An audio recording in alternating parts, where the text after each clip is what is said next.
Hello friends, welcome back to the channel. पिछले हमने video में पढ़ा था कि थेवेनिन्स थ्योरम का स्टेटमेंट क्या होता है। अब एक प्रॉब्लम के थ्रू हम उसके स्टेप्स को समझेंगे। तो अगर थेवेनिन्स थ्योरम के स्टेप्स को समझें, तो अगर हम इसमें स्टेप्स की बात करते हैं तो सबसे पहला जो स्टेप होता है वो होता है रिमूव लोड रेजिस्टेंस। तो जिस भी ब्रांच में करंट फाइंड आउट करना है उसको हम लोड रेजिस्टेंस कहेंगे। तो रिमूव करेंगे load resistance. Then second step होता है वीटीएच कैलकुलेट करना,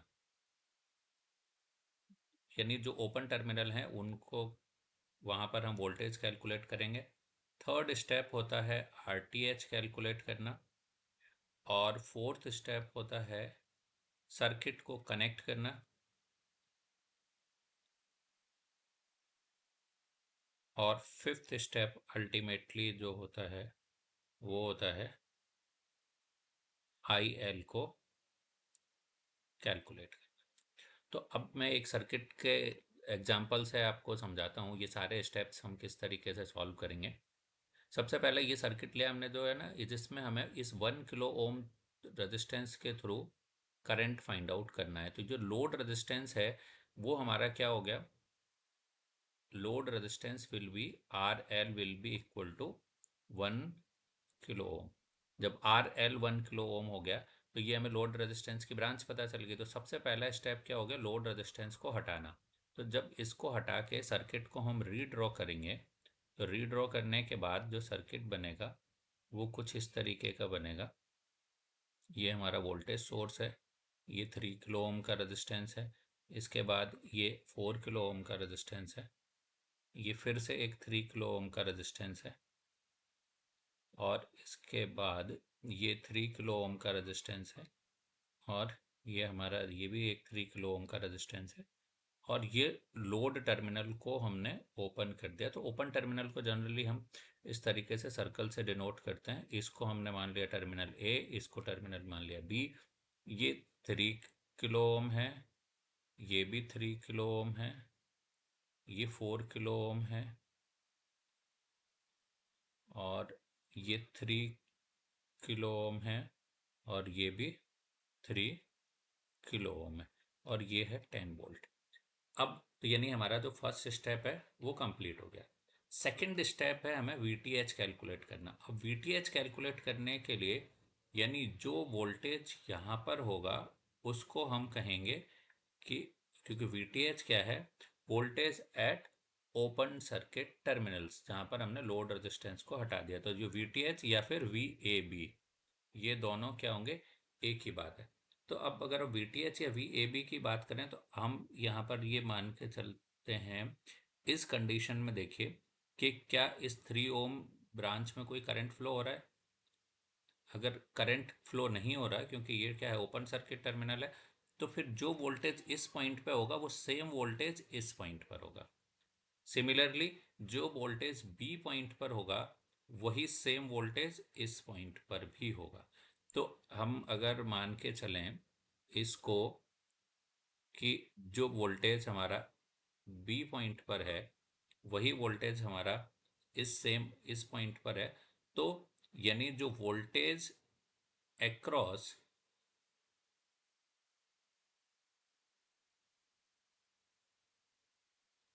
4 kilo ohm will be equal to V T H.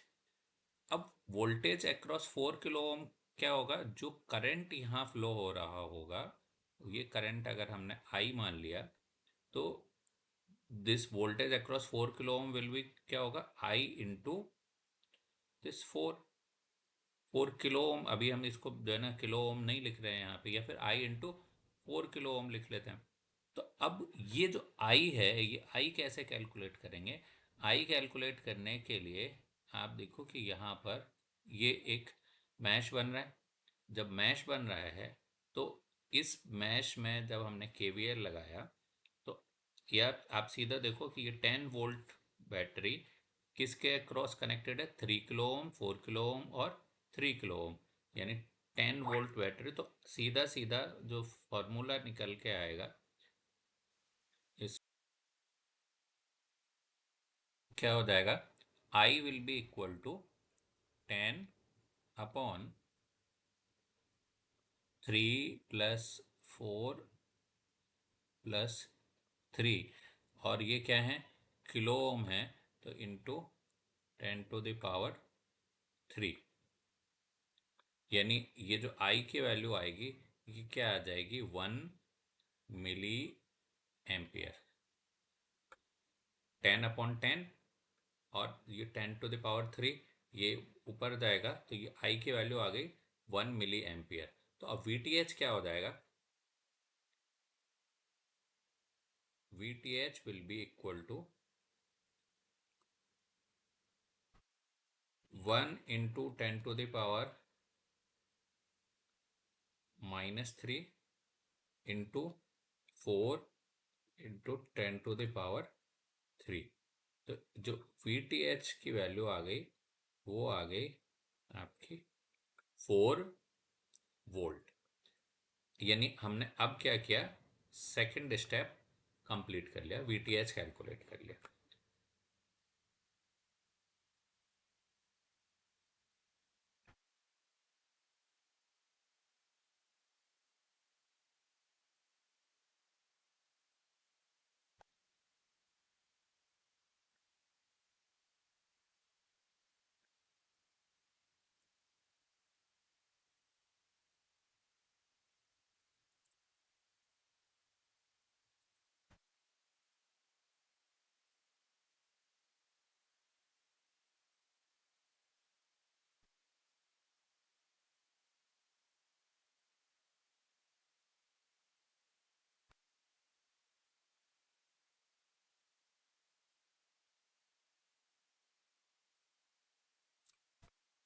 अब हमें क्या कैलकुलेट करना है, RTH कैलकुलेट करना है। तो फॉर RTH क्या होगा, जितने भी सोर्सेस हैं उन सबको हमें क्या करना है, डीएक्टिवेट करना है, और सोर्सेस को डीएक्टिवेट करके जो रेजिस्टेंस है वो कैलकुलेट करना है, रेजिस्टेंस अक्रॉस लोड टर्मिनल। तो हमारे पास यहाँ इस सर्किट में क्या है कि यहाँ एक बैटरी कनेक्टेड है,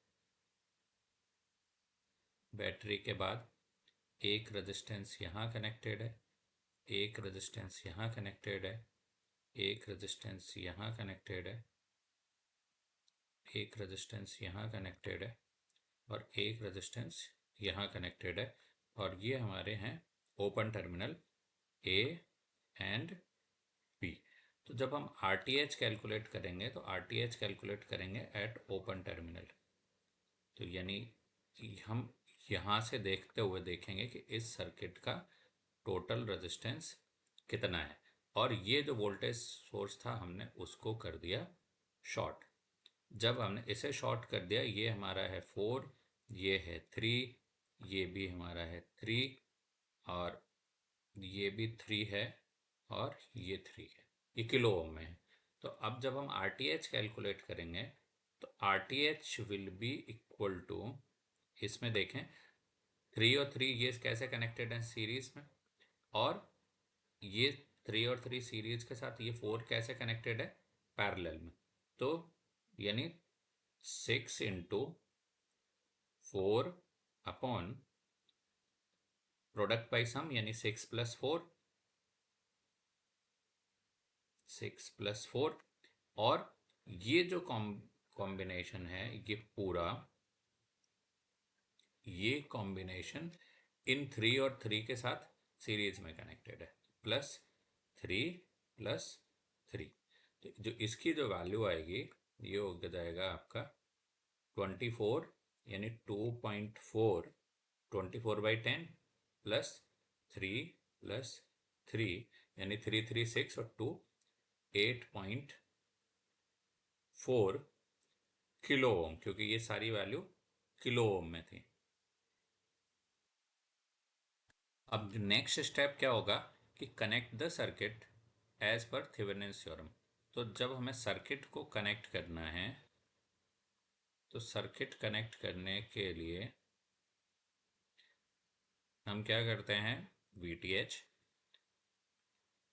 ये हमारा हो गया VTH, VTH के सीरीज में RTH, और इसके सीरीज में कनेक्ट हो जाएगा RL, ये RTH, और ये हो जाएगा हमारा VTH। और IL विल बी, यानी लोड करंट जो है वो कितना होगा, VTH upon RTH plus RL। IL की वैल्यू, अब इस केस में IL की वैल्यू कितनी होगी, IL will be equal to VTH की वैल्यू जो हमने कैलकुलेट की है वो कितनी आ रही है,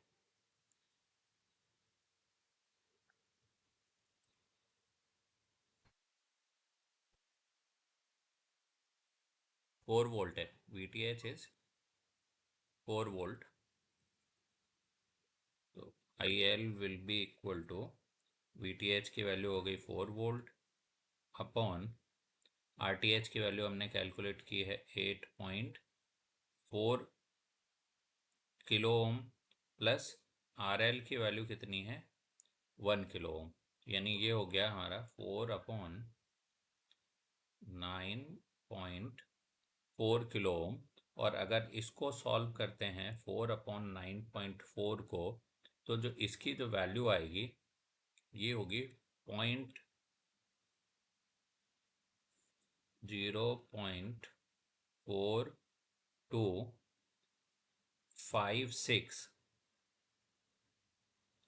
अब एक और चीज़ ध्यान रखना है, क्योंकि ये 9.4, ये जो वैल्यू है इनकी, ये सब क्या है, 10⁻³ है। ये भी 9.4 इंटू 10⁻³ है। तो इसकी, ये जो इसको सॉल्व किया तो ये कितना आएगा, 10⁻⁻3। तो जब 10⁻⁻3 आ रहा है, यानी ये इसकी जो वैल्यू होगी 0.4256 मिली एम्पियर। जब भी हम प्रॉब्लम सॉल्व करना है ना, तो जो भी क्वांटिटी, चाहे रेजिस्टेंस हो, वोल्टेज हो, करंट हो, ये जो भी दिए हुए हैं, इन सब की यूनिट का बहुत ध्यान रखना है। जैसे अगर हमने किलो ओम की जगह अगर हमने इसको ओम में कैलकुलेशन कर दिया होता, तो ये इसका जो कैलकुलेशन है वो चेंज हो जाता। तो जो इसकी वैल्यू है मिली एम्पियर में नहीं आके, हो सकता है आप सॉल्व करते टाइम इसको एम्पियर में लिख दो। तो उम्मीद है कि आपको थेवेनिन्स थ्योरम से प्रॉब्लम सॉल्व करना समझ में आ गया होगा। आने वाले वीडियोस में मैं और इसी तरीके की प्रॉब्लम्स लेके आऊँगा, उनका सॉल्यूशन भी बताऊँगा। तब तक के लिए आपको चैनल से जुड़े रहना है। जुड़ने के लिए आपको चैनल को सब्सक्राइब करना है। वीडियो कैसा लगा उसके बारे में कमेंट भी करना है। मिलते हैं नेक्स्ट वीडियो में, तब तक के लिए bye bye. Thanks for watching.